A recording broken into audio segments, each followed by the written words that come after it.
listening to yet another episode of Smash the Bug podcast. My name is Joseph Maxwell, and I'm proud to be your host of this show. We are bringing on a very special guest. His name is Benjamin Marks. Probably very well known to every one of our listeners, and if not, you will get to know him well by the end of this conversation. You see, he started out as a developer and worked his way into the Magento community as a trainer and then as an advocate for this community. He has advocated for this community on so many different occasions. I'm thinking of a couple right off the bat. And made tremendous advancements for the Magento community as a whole. So very well-known, very respected individual in this community, and I am tremendously proud to bring him on this show, and he's given me great advice over the years myself personally. I will say that he started at Adobe, and he is now at Magento, or at Shopware. So I think we owe a question of him about, is it a trader or just being a step ahead of the rest of us? But please welcome Benjamin Marks, the Director of Global Market Development at Shopware. And then they have these two letters, AG, after that, whatever that means. But welcome, Ben. It's an absolute pleasure to have you on this show. Hey, Joseph, always good to catch up. Yeah, the title is a mouthful. I actually have to think for a second before I just tell other people what I do. Basically, I'm just kind of I'm a director of growth in places that don't speak German. Nice. And AG is maps to our INC, our incorporated companies. So in general, I'd like to start with, I think I'll frame it with, I'm a huge fan of open technologies, open source. Open source is, I'm not going to say it's the one way, the one truth and the one light, but it is, I think it's an exciting way to build a business. I think it is important for merchants and the vendors around them to have full control, and I think it's a really fun playground for innovation. Not to say that cool things don't happen and aren't enabled in the SaaS commerce platform world, but I think we can just do more interesting things more quickly here in the open source world. Cool, and obviously saw Shopware as the next evolution in that. Well, yeah, for me, it's just, I technically in the introduction, more accurate to say, I kind of started with Magento back when it was, Magento. In fact, I think it still may have even been Varian back then. That's a while ago. Yeah. So like 2010, I went out there to LA, and then 2011, I started teaching the developer courses with Vinay Kopp, another excellent person who everyone should know. And then when I finally joined Magento, that was when they were owned by eBay as a full-time employee back in 2014. And then we went through private equity, or we were spun out as eBay Enterprise, then private equity, and then eventually Adobe. And, Adobe is doing, honestly, no one should be surprised with where Magento's headed these days. Adobe is doing what I think we all had a feeling was going to happen. For me, I kind of wonder if the open source piece of Magento will be, released into the wild for the community to do whatever it's going to do. I don't have any insight there, and it's entirely up to Adobe what they do with it. I think it'd be a pity if they don't, but I can also see business challenges to doing that. So, as I saw things progress last year, I became aware that Shopware, I was reminded that I knew about Shopware, and someone said, hey, you might want to just talk to the founders there. The two brothers founded the company 20 years ago. And in those conversations, we had such a strong philosophical alignment, and they are so committed, even into their corporate culture with openness, just open principles. That's awesome. I was like, wow, I gotta be there. This is exactly where I want to be. So, rather than take it as a signal of like, Magento is dead now, it's all Shopware. There will be Magento line of business, and now, as we've seen, Adobe Commerce line of business, for years to come. That I have no doubt. But the things that I enjoyed about that space, well, I think those were sort of falling away, Right. and Shopware has them even more strongly. Wow. My next challenges are just to make sure that there's more Shopware in more places. That's great. That's great. Well, and we're looking forward to getting up to speed as well. I know it's been a busy few months for us personally, but we're Shopware partners, but looking forward to taking that to the next level as well. So I guess let's jump in and talk about a developer who's just getting started in the e-commerce space. Would you recommend? And I know this could be a difficult question for you to fully answer, but really honest, your gut feeling as far as where you think they should spend their time to start out with, Magento or Shopware. The answer is it depends. I find that's a pretty constant. That's a good answer. Yeah, that's a good one. That's my go-to answer in this business. But that's right. You can distill the question down to like where is the value for you? I mean, right now, if you want to get going in development and you need that career sooner rather than later, Magento is a good choice, even still. But I would also, I'd also consider any kind of commerce development. It's getting to be with especially with front end. Front end is becoming more and more agnostic about whatever backend it's hooking up to. So, I mean, you could get going in the Shopify space. You could get going in BigCommerce. There are lots of options, kind of depending on your vector into this world. But if the idea of really powerful, highly customized experiences is interesting. Or if you want to, build into an ecosystem like that, then you'd want to look at what business exists around you. Right now, like for the rest of this year, it's going to be Magento business like here in the US. Right. Next year, that won't be the case. Next year, there's going to be a lot more Shopware opportunities around. Oh yeah. And we'll, and certainly if you're in Europe, then Shopware is already a pretty strong option. So I think it takes longer to ramp up on Magento unless you have a background in Java development compared to Shopware. And with Shopware, you have the benefit, like if you happen to know Symfony, or even if you don't, there's a ton of knowledge out there for getting into the Symfony ecosystem. Oh, absolutely. Well, that's Shopware as an application leverages a lot of the Symfony patterns and architecture to do what it does. So Symfony development knowledge and experience, I think, tend to give you an automatic leg up. But in my preliminary chats with agencies that do both, that do Magento work and Shopware work, to a business, they have all said that Shopware is in general easier to learn, easier to ramp up employees on, and sort of more profitable, at an hourly rate. I get that. And it was interesting you bring something up. I've been seeing this more and more. Front-end developers, I feel like their value is increasing, but also so is the quantity of front-end developers. And I think to an extent there's been a real drive, like with boot camps, getting people, and a lot of them really focused in on the front end, which has, in some ways, also what I'm seeing is there seems to be less back-end developers at this point. So kind of a bit of a drought, at least this from my perspective. Yours might be different. But also the thing is with back-end, you have to either be better at multiple platforms. It's harder to focus, I guess, on the back end rather than it would be on the front end. What are your thoughts on that? I mean, I'd defer to your experience because you're heads down into the agency world. So, but I can say that certainly the feeling is that, we feel a lot more of the front end world than we used to. And now I do think front end went and got itself way more complicated than it needed to. But I think also over time that problem solves itself as well, and the cream rises and everything. But right. You have different frameworks in which you can specialize, and you have different languages involved. JavaScript is sort of the hot stuff right now. That's right. But I think it is still beneficial to have that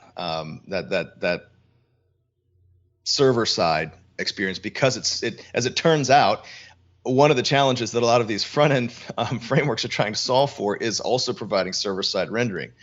Right. It feels like we've completely reinvented the wheel and maybe jumped a shark at the same time. I don't want to mix too many metaphors in here, but yes. And now the nice thing is, though, if you are there, we're even getting into another level where you have big companies that are specializing in front end, for a vertical, so you have like Vue Storefront, and you can learn Vue Storefront, and you can use that experience to go across multiple frameworks. I mean, I think it's still the general challenge that there are never enough developers to be found. Yes. Now this problem is magnified in certain areas. Like, you can't find available Magento developers at all. And I think maybe the JavaScript is a little more popular, a little more in vogue. Right. But that doesn't mean that PHP isn't still just as valid. It still is driving a huge percentage of the total content delivered by the internet. So I think it's an interesting time to be in the biz, and I think there are way more the cool thing is there are way more ways to get into the business, and you can go as high level or as deep as you want, and that's not, I'm not putting not assigning a value there. I'm just saying that, like, you can concern yourself and have a very good career building really interesting front ends. And I think you can have a really interesting career building, operating entirely in the back end or building APIs or whatever. And then if you want to specialize in like that full scope, well, hats off to you. If you do it well, you will have a very long, very lucrative career. That's right. I couldn't be better said. I totally agree. Looking into the future of e-commerce, well, I guess, and this kind of ties in with what we were just talking about. Would you recommend being decent at a number of platforms? And we could say Magento and Shopware. I think we could say front end and back end. Or do you think it's more profitable or better to hyper focus on one platform or one specific area? Well, the answer to that is certainly changing for me, because I'm a little less likely to recommend hyper focusing on Magento, right? Because I think we've literally seen a consolidation in that space, with agencies acquiring agencies just Big so they time. have the scale to deliver, not just Magento builds, but then all of the other adjacent, like Adobe digital experience products, because that's where I think all the deals are going to be going. You're going to see bigger merchants, you're going to see larger agencies, and you're going to see some really interesting complex stuff coming out, incorporating Adobe Experience Manager, et cetera. So but that means you have to be willing to work in that world. Whereas like thinking back to Magento 1, you could go at your own. I mean, there were plenty of developers who started out as freelancers and small clients, and then they turned around a couple years later, and they'd accidentally created an agency. That might feel very familiar. Yes, I am. So I think it's good to get the lay of the land. I think if you are currently specializing in one platform, it's probably worth becoming somewhat familiar with another platform. And the cool thing is, a lot of agencies these days are branching out and not just eggs in one basket. I think that's a smart strategy. So you might be the Magento lead at some company, but maybe they're also doing Salesforce Commerce or something else, and you can hopefully do some lunch and learns and get a little bit of an understanding of what's going on in their world. I think that breadth of experience, even if you don't work on another framework, at least for right now, I think you still get it. It's interesting to have that perspective, and always to see how different frameworks, applications solve some of the similar domain problems. Yeah, I think that's well put, well said. If getting that cross-pollination, I guess, of ideas is so helpful, in regardless of whether it's or development languages, whether it's front end to back end, whether it's Shopware to Magento or Commerce Cloud to Magento, whatever it is, like that's incredibly helpful. And one thing, just to make a quick shout out, we'd recorded this episode before, and I think I screwed up the recording process. But one thing I want to call out that you said there that I thought was really well put is one of the biggest values for Shopware from a developer experience perspective, and feel free to correct me if I'm not saying this exactly right, is the fact, well, and you already alluded to this, was the fact that Shopware is built on Symfony and really leverages Symfony nicely. And I think that's been a frustration of mine throughout the years in Magento is, wait, why are we reinventing the wheel, i.e. adding all these bugs into the system when there's a fully well-built REST API module, what Friends of PHP, that is out there and available to be used. And obviously the answer is, well, you can't really extend that like you can extend our own system, but I think it's just it adds so many bugs versus Shopware is built like that way. It's Shopware, well, not like Magento. Shopware is built on Symfony. It leverages existing pre-built, well-vetted components. It means it's going to be more stable and easier to build. People are going to have familiarity with this stuff. That's a huge value add right there. Yeah, I mean, it's I always try and be very careful when I'm talking about this, and I think you characterized my previous comments pretty well. And I was just going over this also at RetailX with several people because it's, trying to get pinned down on like, which is better, reliability, extensibility, flexibility. There's just it's hard for me to not perceive this as like just a sort of inversely varying thing. Like the more flexibility you have, well, the more complexity that you're probably going to have. That's right. So I don't want to imply that it's necessarily wrong. Some of these, all of the interstitial stuff that's there in Magento, especially between, the application at the high level and then the framework components that facilitate that. Right. I think in general that's that's the only approach that you can take in the open commerce platform world. But as we know, Magento relies very little on the underlying Laminus. What used to be Zen framework is now Laminus. Right.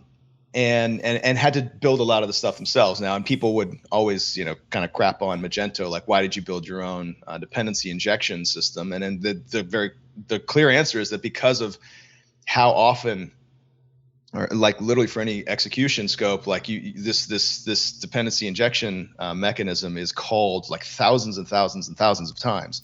Yes. So it had to be precisely tailored. But that comes at a cost of familiarity of like ecosystem documentation. So, I mean, I think Shopware did a really good job with Shopware 6, which was a completely fresh start, which is not how Magento 2 was built.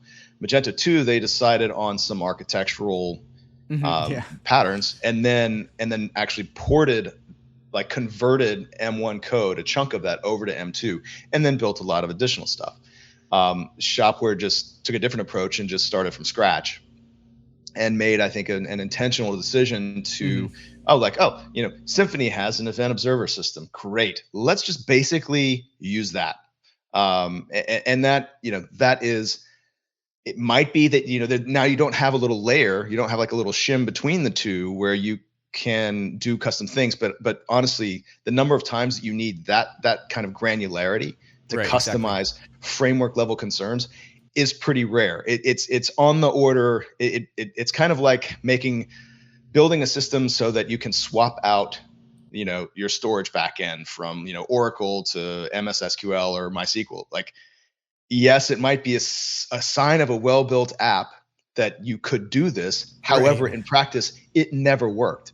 So, and it never happened. So why did we introduce all of this other, complexity and abstraction and everything when really, let's just say, oh, okay, we're gonna probably deal with this one storage backend, and that's just gonna be the way it is. So that's a good way. I think that's a healthy way of thinking about it. And the same thing is true, like when you think about all of the other stuff that was built in, so it makes sense to leverage, to use.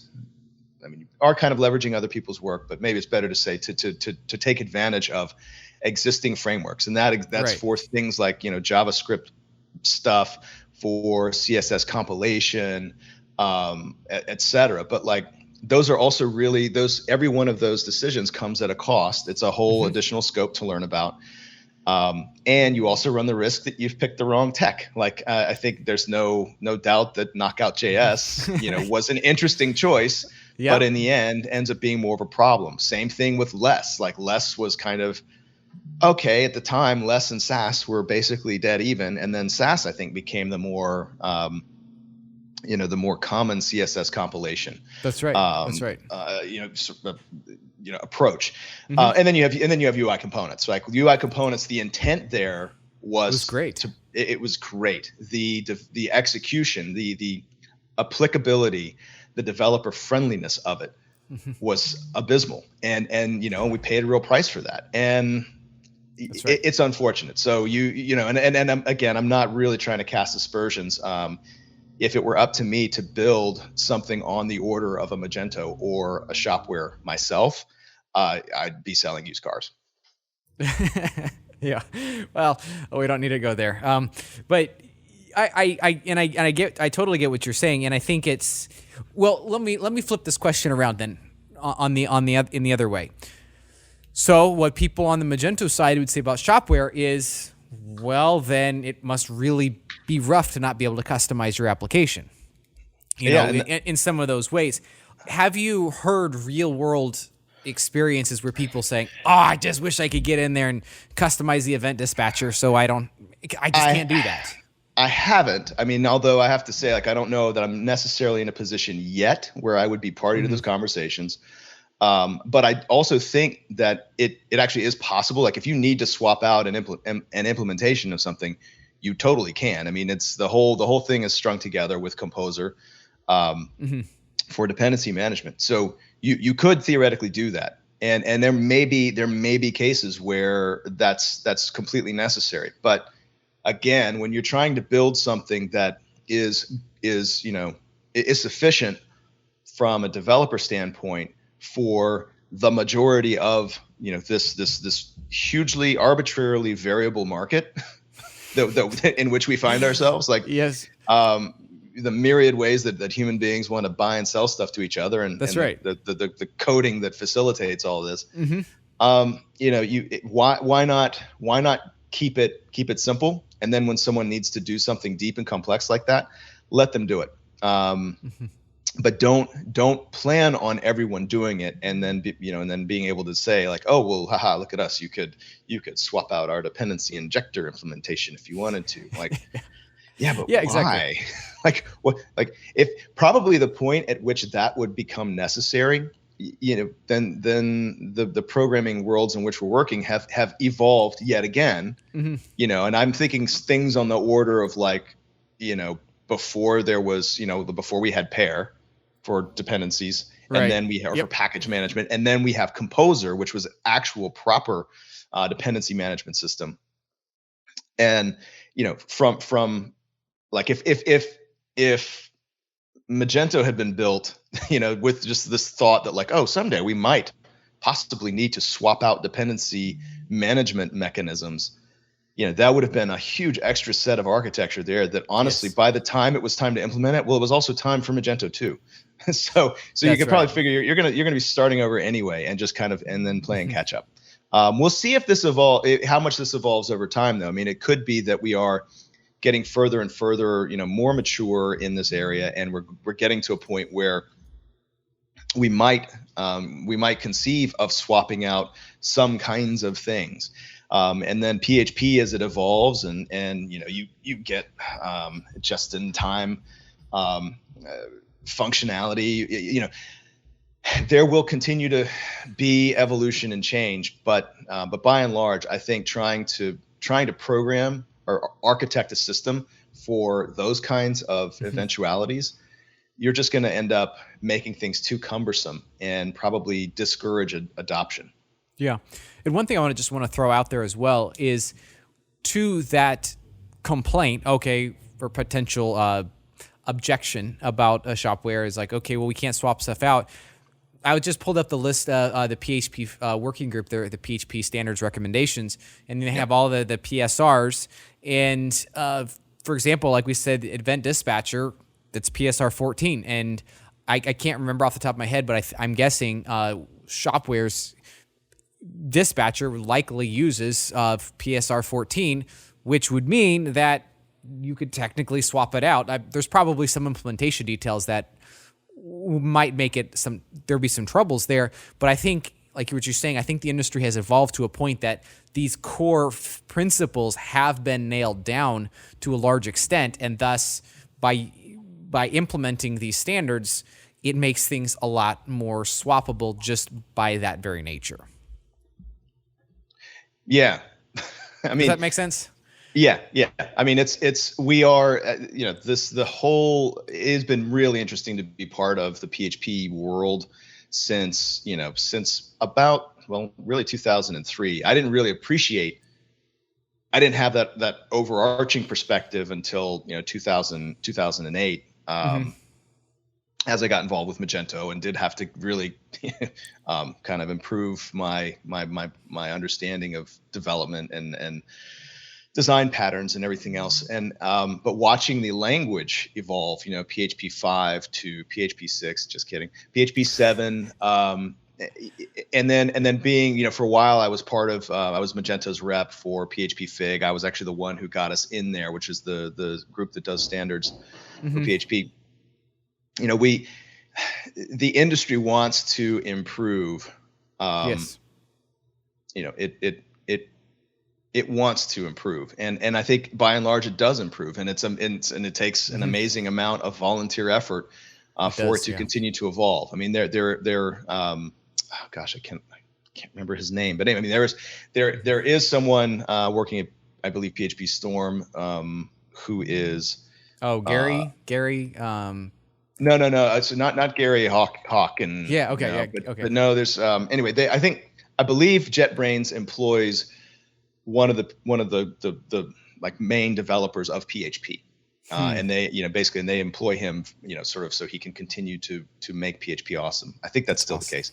Okay. But in general, I mean, you have all these people who become release managers, a lot of discussions on PHP mailing lists, but just this is all to say that PHP continues to have a tremendous amount of thought and experience put into it so that it can continue to be relevant and become more and more powerful, essentially so it can become a little more like Java, because that's what I keep seeing is a lot of Java-esque stuff. Not necessarily bad, right? Because it just means that the PHP potentially becomes more and more of a viable choice in enterprise in the enterprise space. I mean, and it already is, and it has been, but I think kind of forced into that position as opposed to coming into it naturally. I think. Yeah. My theory there is that things like Magento, like all of a sudden companies that they had to deal with PHP because someone in marketing wanted to use this one PHP app, and the rest of the organization is like .NET or Java or whatever. And finally, these people are just like, well, I miss no coalesce operation, and so they just make sure that this stuff gets included over time. But the cool thing is you see these votes happen, and you see the language evolve. So that, and the assuming that evolution is always headed in the right direction, then we can, I think, expect that the applications built on and relying on PHP will ideally continue to evolve in that direction. That's true of the e-commerce apps. That's true of anything written in PHP. That's right. And speaking of PHP and evolution, I was just checking, and it looks like, correct me if I'm wrong, but Shopware 6 is already compatible with PHP 8.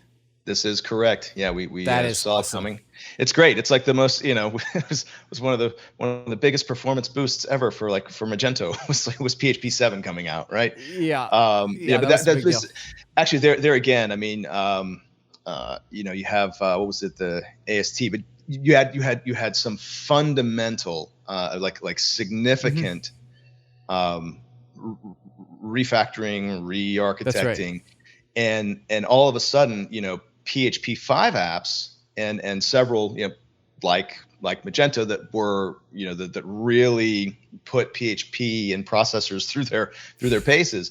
All of a sudden they're able to do what they do more efficiently, and that makes that is an automatic net benefit across an entire ecosystem of developers and applications. And that's right. And it reduces server costs. It literally actually reduces carbon footprint. This was a point that actually a good friend of mine, Davey Shafiq, made about he made some improvement to WordPress, and it got included, and it literally it reduced the load of a WordPress instance by like a certain percentage. Wow. And then he did the math to figure out, like, because WordPress is, responsible for, however much of the worldwide web of content, and he figured out, like, he's basically saved, like a billion planes worth of carbon or something. There's a presentation out there. It's really interesting. That's crazy. So, I mean, this doesn't matter now. We have Bitcoin. Yeah, it's all out the window. That's right.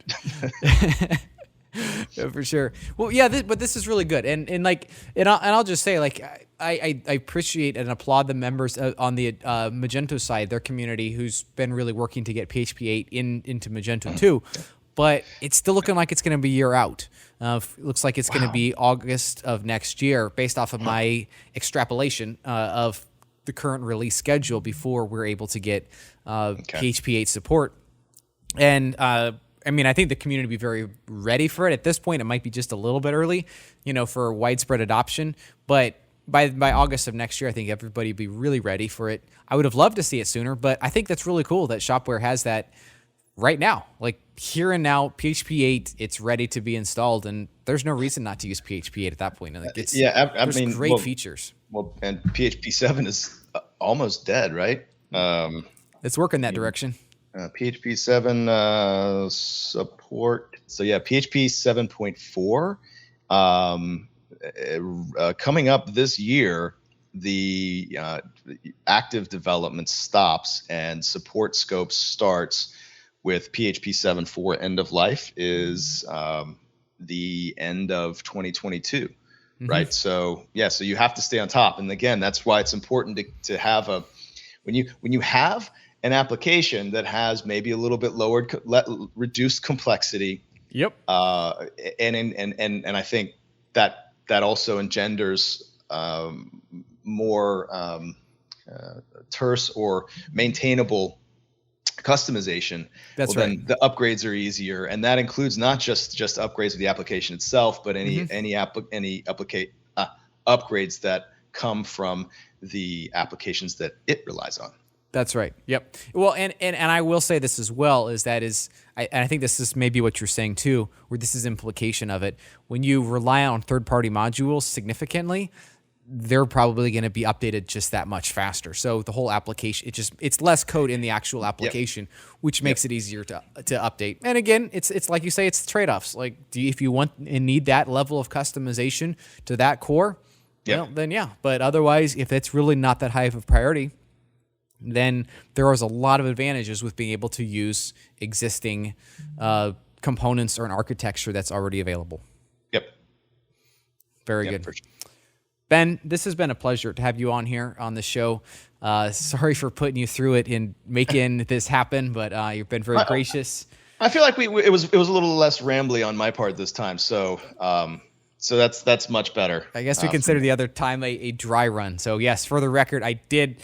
What did I do? Oh, that's right. I think we had major sound problems. It was somehow feeding back through Google Meet and then it's coming back into OBS. It was a disaster. You couldn't listen to it, but it was still really good. But second time is always better than the first time, and this is no exception. I think this is really good stuff we talked about. I appreciate you coming on. Thank you. Thank you, sir. See you next time. Very good. Very good. Well, it was an absolute pleasure to have Ben here with us and be able to share his thoughts about Magento and Shopware. And you very clearly hear he doesn't say Magento is a bad platform at all. He says Shopware is a good platform too. So obviously, very much is going down the Shopware road because he sees where it is headed. And I think we are wise, all of us, to take note and to be learning Shopware, to invest in Shopware. If nothing else, we're going to take things from Shopware and we're going to port it back to Magento. We're going to become better developers as a result of this. And so I hope you enjoyed this time as we talked to somebody from outside of the community, although he's still very much a part of this community, to get these thoughts. That's how we learn. We don't learn as much by just focusing on what we already know. Yes, there is those improvements and we branch out, but we learn especially well by bringing other ideas, other concepts, new ideas into the fold. And Shopware, again, completely rebuilt as of Shopware 6, ground up, start over. There's nothing brought in from Shopware 5 to Shopware 6. It was like sitting down, hey, how do we want to build an e-commerce platform? That's what happened. And so great ideas came as a result of that. And hope you take some time to look into Shopware and start investigating, learning it as a platform as well. So anyways, it's an absolute pleasure to be with you all here today. I hope you take inspiration and learning on your journey as an e-commerce developer.